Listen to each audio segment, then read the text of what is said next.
नमस्कार दोस्तों, बाबा विश्वनाथ के नगर वाराणसी से आप सभी दोस्तों का हार्दिक स्वागत। दोस्तों देखिए, आपके सामने मेरा नींबू का एक पेड़ ये ज़मीन में लगा हुआ पौधा है और इसकी ऊंचाई करीब आप देख सकते हैं, ये 10 फीट ऊंचा पौधा है। आप देखिए इसमें कितने ढेर सारे फल अब भी दिखाई दे रहे हैं आपको। दोस्तों देखिए, मेरे नींबू के इस पेड़ में करीब 2000 फल लगे थे। इस समय भी 200 से लेके 300 तक फल आपको अभी मेरे इस नींबू के पौधे में दिखाई देंगे। ये देखिए, सारे फल एकदम बड़े बड़े साइज़ के 150 से लेकर के 200 ग्राम तक के एक एक फल हैं। गुच्छों में फल लगे हुए हैं। इस तरह के फल यदि आपको चाहिए तो आपको करना होगा 5 काम। क्या आपके नींबू के पौधे में नींबू नहीं बनते हैं, फूल नहीं आते हैं, फल की साइज़ छोटी होती है, तो आपको 5 काम करना होगा। 5 काम करने के साथ में हम आपको बताएंगे एक खाद का मिक्सचर, और उस खाद के मिक्सचर को आप अपने नींबू के पेड़ में डालिए, इसकी जड़ में डालिए, फिर रिजल्ट देखिए। आपको इस तरह के फल मिलना ज़रा सा भी मुश्किल काम नहीं है। गमले में लगा हुआ मेरा ये नींबू का पौधा आप देख सकते हैं, यहाँ भी अच्छे फल लग रहे हैं। गमले में लगे पौधे की हर टहनी पे अच्छे फूल बने हैं। जब आपके फूल बनेंगे तभी फल में कन्वर्ट होंगे। क्या आपके फल सूख के गिर जाते हैं, फल में कन्वर्ट नहीं होते हैं? तो आप 5 काम करिए। आपसे एक निवेदन, आप मेरे वीडियो को अंत तक देखिए। वीडियो अच्छा लगे तो मेरे चैनल ग्रैंडपा गार्डन को लाइक करिए, हाइप करिए, सब्सक्राइब करिए, अपने फ्रेंड और रिलेटिव्स को शेयर करिए। तो जानिए पहला काम, नींबू के पौधे में पहला काम क्या करना है। ये देखिए, गुड़ाई को हम करते हैं इस तरह से। देखिए, सर्किल में चारों तरफ 1 फीट गहरी गुड़ाई करना है।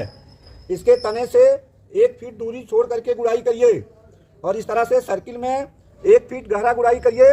ये देखिए, जड़ हमने इतनी गुड़ाई किया है कि हमारे नींबू के पौधे की मोटी जड़ दिखाई देने लगी। अब ये देखिए, पतली पतली जड़ें हैं।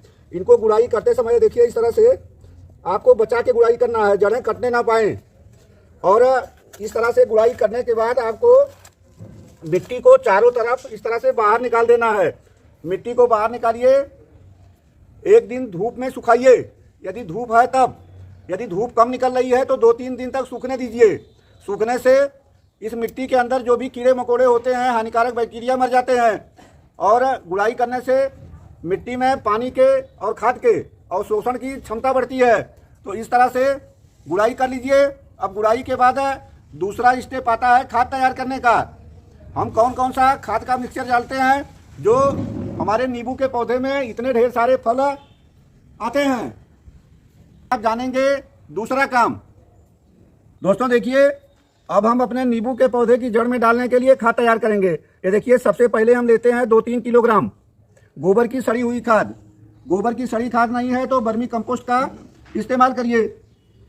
हम डालते हैं, ये देखिए, सरसों की खली। सरसों के खली की 200 ग्राम की मात्रा। इस तरह से अपने गोबर की खाद में हम ये 200 ग्राम सरसों की खली को ये देखिए इस तरह से डाल देते हैं। तीसरी चीज़ हम डालते हैं ये, और नीम के खली के 1 मुट्ठी की मात्रा।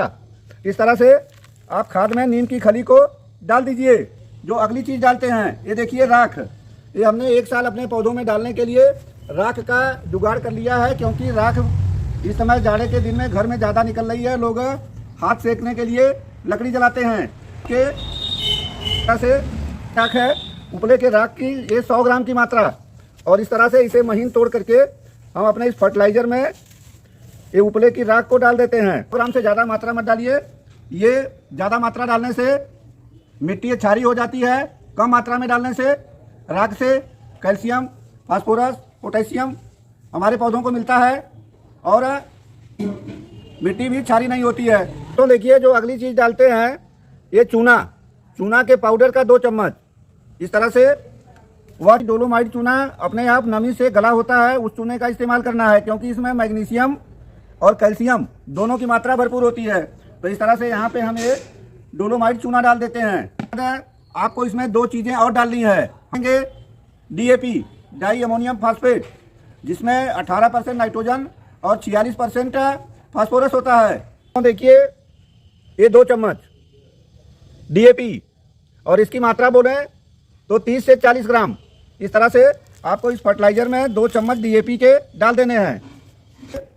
अगला फर्टिलाइजर पोटेशियम MOP डालेंगे। ये 20 ग्राम की मात्रा, ये 2 चम्मच के बराबर है, बड़ा चम्मच है। ये देखिए इस तरह से हमने डाल दिया MOP muriate of potash. Potassium की मात्रा 60% होती है। देखिए राख, चूना और ये नीम की खली, ये तीनों चीज़ें इसमें कीटनाशक का भी काम करेंगी, एंटी फंगल और एंटी बैक्टीरियल। अब हम इन फर्टिलाइजर को आपस में देखिए इस तरह से अच्छी तरह से मिक्स कर लेते हैं। दोस्तों देखिए ये हमारी फर्टिलाइजर अपने नींबू की जड़ में डालने के लिए तैयार हो गई है। इसमें सारे तत्व मौजूद हैं, nitrogen, phosphorus, potassium, calcium, magnesium, sulphur और इसके अलावा micro nutrients, copper, zinc, cobalt, iron, ये जो सारे खास तत्व हैं इस खाद में विद्यमान है। अब आप जानेंगे कि इस खाद को हम कैसे डालेंगे। इस खाद को हम इस तरह से चारों तरफ, जहाँ गुड़ाई किए हैं इस तरह से चारों तरफ इस खाद को फैला देते हैं। इस तरह से देखिए इस खाद को चारों तरफ से डालना है। ये इस तरह से आपको क्या करना है, तो देखिए जो मिट्टी को हम बाहर निकाल के किनारे किनारे रखे हैं, इस मिट्टी को ये खुदाई किए गए गड्ढे में पाटना है। इस तरह से देखिए इस मिट्टी को से ये हम इन्हें इसी जगह पे जहाँ थी वहीं पे मिट्टी को इस तरह से खाद को ढकना है। ये खाद डालने की प्रक्रिया पूरा हुआ। इसके बाद हम आपको बताएंगे अगला काम, ये तीसरा काम। देखिए इस तरह से खाद डालने के बाद मिट्टी से पाट दीजिए और मिट्टी पाटने के बाद एक किनारे किनारे ऊंचा कर दीजिए ताकि पानी डालने के बाद पानी ज़्यादा दूर तक बाहर ना फैले। तीसरा काम जानिए, नींबू के पेड़ में कीट, फंगस और रोग बहुत ज़्यादा लगता है, पत्तियां खराब होती है, कैटरपिलर खा जाते हैं, अन्य तमाम समस्याएं आती हैं। इसके लिए आपको हर महीने एक बार सल्फर WDGT या नीम का तेल या इप्सम साल्ट या और भी रोगार वगैरह कोई कीटनाशक का स्प्रे करना है। हम आज स्प्रे करेंगे सल्फर WDGSC। ये देखिए एक पाउडर आता है और इसको इस्तेमाल करने का तरीका जानिए। ये देखिए थोड़ा सा सल्फर लेते हैं, आधा ग्राम की मात्रा, 1 लीटर पानी। इस तरह से पानी में सल्फर को आप डाल दीजिए, पानी में घुल जाता है। देखिए पानी में घुल रहा है।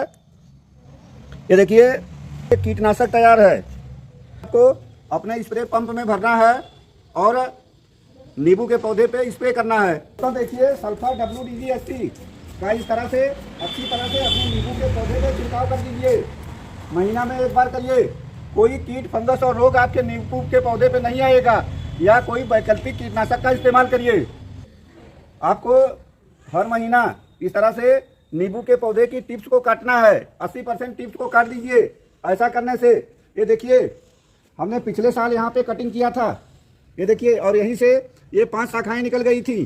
तो इस तरह से आपका पौधा घना होगा, ज़्यादा फूल बनेंगे, ज़्यादा फल बनेंगे। और फल आने के टाइम पे हार्ड प्रूनिंग आपको नहीं करना है, केवल आप सॉफ्ट प्रूनिंग करेंगे, केवल टिप्स को काटेंगे।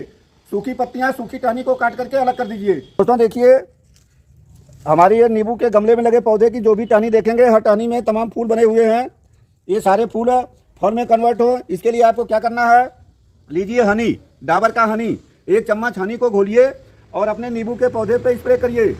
ज़्यादा तितली, भंवरे, मधुमक्खी आएंगे, पोलिनेशन सही होगा और आपके सारे फूल फल में कन्वर्ट बनेंगे। इसी विधि का इस्तेमाल करने से हमारे इस नींबू के बड़े पौधे पे 2000 फल लगे थे जो हार्वेस्ट कर लिए। अभी 200-300 फल आपके सामने दिखाई दे रहे हैं। दोस्तों देखिए पोलिनेशन के लिए और भी काम कर सकते हैं। ये इस तरह से इसके डाल को पकड़ के हल्का सा हिला देंगे तो हवा से भी पोलिनेशन हो जाता है। और नींबू के पौधे के आसपास फूल के पौधे लगाइए, सुगंध से तितली, मधुमक्खी, भौरे आएंगे और पोलिनेशन कंप्लीट होगा। इस तरह से हमने आपको बताया कि 5 मुख्य काम आपको नींबू के पौधे में क्या करना है और कौन कौन सी खाद का मिक्सचर कितनी मात्रा में कैसे आपको डालना है। अब देखिए इतना करने के बाद आपको देना होता है पानी। अच्छी तरह से अपने नींबू के पौधे में आपको पानी डाल देना है। अच्छी तरह से पानी डालिए, पौधे को धूप में रखिए। आपका ये 5 काम और इस खाद को देने से नींबू के पौधे में इतने फूल आएंगे, इतने फल बनेंगे, सारे फूल फल में कन्वर्ट होंगे, फल की साइज बहुत बड़ी होगी। आप रिजल्ट देख के दंग रह जाएंगे। बहुत बहुत धन्यवाद। मेरे चैनल को सब्सक्राइब करिए, वीडियो को लाइक करिए, अन्यों को शेयर करिए। फिर मिलते हैं किसी वीडियो में।